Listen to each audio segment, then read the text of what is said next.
Ladies and gentlemen, welcome back to Gaming with me, Tony Mo, and we are back here inside of Star Citizen. Today we're taking a look at the recent 1.1 update, effectively making Arena Commander now SC 1.1, and we're also going to be taking a look at the Gladius, as you can see standing right behind me, because I have acquired one. More on that later. 1.1, of course, bringing, just a flurry of changes to the game. They're setting up for the new gimbaled and fixed weapon mounting mechanics, just an entirely new system of mounting weapons in general and the way that they're actually used on the ships. We're seeing big changes for that. We also are seeing the landing and takeoff mechanic, which you can obviously tell from right here. Let's actually get back into first person here. As I'm now out in space. I'm in free flight on Dying Star. I've been able to land on one of these several landing pads that are available to us. It's an early on mechanic. It doesn't work that well. The ships are actually very twitchy when you start trying to land on things, especially ships like the Gladius, the Avenger, anything that isn't really slow is going to be difficult to land smoothly. It's sort of like parking a car and you're just like, yep, just bring it back a little bit more, and then they just nail the throttle at the last second and rear end the guy behind them.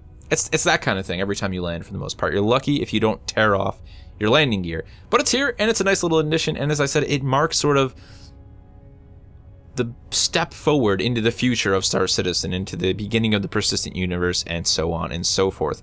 One of the things you're not seeing here, which is back in the hangar as well, is they've now added the sim pod. It's basically a tin can you sit inside of, and it emulates Arena Commander, eventually the FPS module, and whatever other modules they implement into the game into the future. Now, the cool thing about this being able to come out here and land is that we can just EVA out into space. I'm not going to do that because it's actually really difficult to make it back, or I'm just terrible at using the jets on the player suit, but it is cool for running out into space and taking photos and admiring all of the different structures and, I don't know, just floating around in space. I actually kind of find it to be very serene and a lot of fun. And I've been taking a lot of screen caps lately, not just in Star Citizen, but in other games. You may have saw the one I posted on Twitter if you guys follow me there. I'll have my Tumblr linked down below again. Really, if you like that sort of thing, if you like in-game photography, check it out. I got some great stuff over there. I'm really been getting into it. And it's something I'm looking forward to doing into the very far future. Look into the stars for a moment. Alright, let's get back into Gladius. Let's fly this freaking thing, because that's really what we're here for. 1.1 has some changes, and that's all fine and dandy. But the reality is, we just all want to fly the Gladius. Now, let me tell you how I've acquired the Gladius. It's actually, I have to give thanks to my friend Drevin, because the only reason I have the Gladius is because I had an M50, and the only reason I had the M50 was because he gifted it to me. Drevin was very successful in the gray market, in the early days of the gray market, and was able to acquire a lot of ships for very little money just through really smart and intelligent trading. He gifted me an M50 in the early days of Praxis, and I held on to it ever since. I really didn't want to get rid of it. Not just because it was a gift, but because I really do love that ship. And trust me, I will be buying one as soon as I feel racing is a relevant thing in the full game of Star Citizen. However, him and I were talking, we were playing 1.1 together, and he's like, why don't you melt it, man? Just trade it for the Gladius, because he is obsessed with the Gladius. I was obsessed with the Gladius when I was able to fly it in during the free week. I think it was the first day and the second day the update went live. It was available for the free week, so hopefully you had a chance to fly it then. But I fell in love with it. And not just because of the way that it handles, as we'll talk about later, but just because of the exterior and the interior design. The lighting in this ship is wonderful as well. But he mentioned, why don't you trade it? I hem and hawed. I thought about it, and later that night I did just that. And so now I am the proud owner of not just one Aegis Dynamic ship, but two. Kind of making me a bit of a fanboy. At the same time, I do own a Jean Scout, so I'm also a traitor to the human race. But really, I'm going to nerd out for a moment, and I hope that you follow me in doing this, because if you look at the interior of this ship, right? Like, what the... Man... How can there be such wonderful modeling and texture work on anything in a game ever? And my landing thing's going crazy, but you have these two panels, right? They're both giving off their own sort of glow. You can see there's sort of the blue light from the HUD map reflecting on the left side of the ship, and then we have this sort of red light that I don't know where it's coming from. It's just sort of the combination of the light coming off the panel. We have these two canisters down here with these red caps, making the right side of the ship glow red. This sort of weird red and blue effect just from the lighting alone, bouncing off of the different materials inside of the ship. And then as we move back to the right here, we have these exposed bits and pieces of the actual ship itself. We can see some power unit maybe running into some sort of a power supply there. It's all so sort of classic fighter jet, just bits and pieces all over the place. I love it. It's a wonderful interior. And I think when people talk about the future of visual design in video games, the thing that gets me hyped the most isn't really photorealism so much as it is just insane levels of detail when you start talking about the modeling and the texture work. I love seeing every single functioning component modeled, rendered and then textured in just excessive detail. Destiny actually did that really well for a console game, and Star Citizen is just, they're bringing it. I mean, I can't get over that. I could stare at that for days. That's like porn to me. I mean, that is literally video game porn. Okay, I'm gonna stop talking now. Anyways, let's take off. Hit the throttle. And see just how wicked quick this ship is. I mean, 0 to 240 ms with the boost in maybe 2 seconds. Haven't really timed it. Possibly less than that, maybe a second. It is wicked fast. This ship is no joke when it comes to speed, and not just speed in a straight direction, but speed in just about every other direction. I mean, look how quickly you can 180. The ship decelerates and accelerates so quickly that you barely pull any G's. You can just do this all day. It's just like, boop, back around, a little bit of gray out. Oh, that was my bad. I was still on my joystick. All right, so that kind of demonstrates one of my favorite features about the Gladius is its predictability. Once you've flown it for a couple hours, I've actually spent about 2 hours now in free flight. Is that okay that I've spent 2 hours free flying this ship around, not even in combat? You start to learn the, where the limits are. Not really for the ship, because I feel the ship would just tear itself apart if given the opportunity. But for the pilot inside of the ship, obviously the pilot is much less capable when compared to the ship in terms of durability. So basically, quick, rapid maneuvers, this ship will decelerate, accelerate, and you'll really be able to get away with it without putting too many G's on your pilot. But once you start pulling some of these slow, sweeping, really heavy positive or negative G turns, you're gonna black out. It's almost instant. I mean, that's a long period of time to have that many G's on you. And of course, that's a big thing with fighter pilots is, it's okay to pull like 200 G's if you do it for a fraction of a second. So that's really what you have to watch out for in this ship. But again, it's predictable. You can see it coming. Once you fly the ship enough, you know that limit. And that just means that you can function on the edge of that limit every time you go out, which of course is just going to make you ridiculously quick and ridiculously effective if you spend the time, practicing. It's like any good racing car or, motorcycle racing, anything like that. You want to know what your vehicle can do. You want it to be predictable.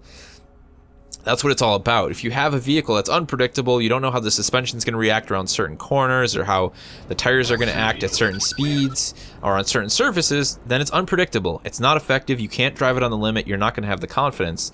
So, that's what every good racing vehicle is about in the history of racing vehicles is predictability. Unless we're talking about the stuff that shows up at Speed Week at the Salt Flats in Utah, because that's all about unpredictability. But you get the reference that I'm trying to make here as we fly out of bounds. It's a predictable ship, and it means that it's a hell of a lot of fun to fly just on the ragged edge as often as possible. And I really like that. And I actually found that the ship's not bad with G-Safe off. I've actually been flying it with G-Safe off quite a bit, and you really still can find that boundary. You don't really need the G-Safe to assist you, and I like that.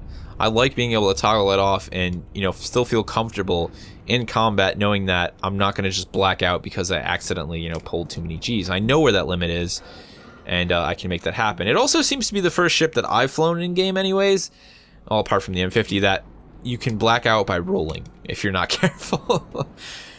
So you can really get a good sense of just how quick the ship is and how rapidly it can change direction and just, maneuver by how quickly you can black out. And I think that really is the really relevant, that's the really prevalent characteristics that the Gladius carries. It's just speed in all directions. And I mean, rightfully so. It's a fighter ship. It's a combat ship. That's what it's all about. I also am a huge fan of this sort of support on the top of the glass there. I've been meaning to do some research on that because that is something that you see in a lot of fighter jets, modern fighter jets. And I'm very curious as to what that's for, what it's about. I don't know if it's just a support for the glass or if it's a heating element. I have no idea. I'm sure someone will tell me, but I'm going to go Google it when I'm done recording this video because I really want to know. I've been meaning to check that out. But it's nice to see that in, you know, like a space game. It's sort of that remnant of real-world fighter jets brought into a game that takes place well into the future, and I like that. That's a nice touch. Weapons-wise, we've got our... Oh, man. We've got our Scorpion nose cannon, and by default, we've got 2 Bulldog repeaters. We also have a lot of missiles on this thing. A lot of missiles. I've been messing around, though, with the Bulldog repeaters, swapping them in and out for some other weapons. The Shriekers I had on there, just because I think those are really fun. I love the 3-round burst on those things. But sadly, we're not going to be doing any combat in this ship, and I know a lot of people are going to scream blasphemy for that. I really just wanted to get out, fly around with the ship, show off the landing mechanic, which we're gonna fly in right now and land this thing one last time. Because there are a lot of issues going on right now with the servers for the game. It's pretty much impossible to get into an online match. You can spend a lot of time and maybe getting into 1 or 2 matches, but I spent about 2 hours yesterday trying to getting into an online match.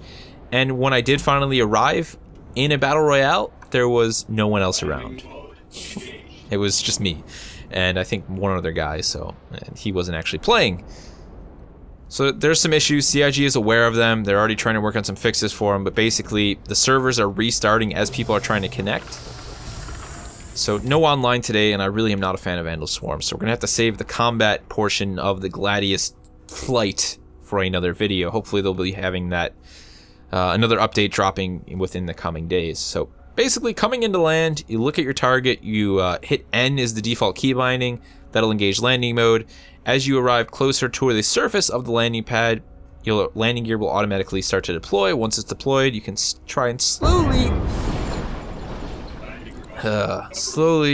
bring it down. Alright, we've landed, we're good to go. We can now hit F and get out of the cockpit and walk around as I was before. So early days of a lot of big promises for Star Citizen. Really cannot wait to see what the rest of this year brings us for this game. I feel like they've been really moving along at a cracking pace for development. I'm really excited for the FPS module, even if it gets delayed. I know they're having some issues with the new skeleton model and all of that stuff. But, you know, I'm hopeful. I'm hopeful we'll get our hands on it. And just in general, the game continues to impress me visually and mechanically. It just gets better and better every time they release something, so I'm quite happy about that. But there's a little bit of the new skeleton mechanic as we run around here. Our dude seems a bit odd at times when he's running, but switch back into first person here. We've got our pistol equipped. The loudest and most least lethal pistol in the galaxy is what I'd like to call this. This weird stun pistol. Recoil on that thing. It's so random. And if we zoom in, make use of my track hour here, you can see the ridiculous amount of detail there. We've even got our own personal serial number. I wonder if it's different for everyone's pistol. That would just be way too awesome. That's it, guys, though. Brief look at 1.1, new landing mechanic, and the Gladius. Honestly, if you had a chance to fly this thing during the free flight, then I hope you weren't as impressed as I was. It's a wonderful ship to fly. I really love its appearance, and it's sort of the, you know, I know they're not both fighter ships, the Avenger and the Gladius, but you know, they're complete opposites. They are same company, 2 very differently designed ships visually. Obviously, mechanically they're different, but visually they are very, very different. You know, they had to have been designed by a different designer, or maybe by the same designer who just had a great imagination. Because one is excessively aggressive in all aspects. I mean, this thing just screams like, "Look at me, I'm going to kill you," and the Avengers sort of just like going about my business, doing my thing. You know, very police, very militant, very refined, and very, you know, sure of what it's doing. Whereas to me, the Gladius just screams like, "I'm bonkers. I don't know what I'm going to do next. You better watch out because I'm crazy." Even though the ship's very predictable, visually, that's exactly what it says to me. So let me know, what does the Gladius say to you visually? Let's make this an intervention. No, let's not do that. But that's 1.1, guys. Just a brief look at it. As I said, we'll be taking a look at the combat for the Gladius at a later date. I really want to hop into Battle Royale with this thing. Once the matchmaking gets sorted out, we'll do a video, live commentary, post-commentary. Not sure quite yet. But if you've been playing 1.1, what ships have you been flying? What's been your favorite ship? You know, have you been messing around with the landing mechanic? How many unsuccessful landings have you had is the question I'd like to ask. And, you know, be sure to pop out an EVA, float around a little bit, and just admire the wonderful design work that is being done here inside of Star Citizen by what is obviously a very, very talented group of people. If you guys have any questions, feel free to leave them in the comment section below, and I will see you in the next one.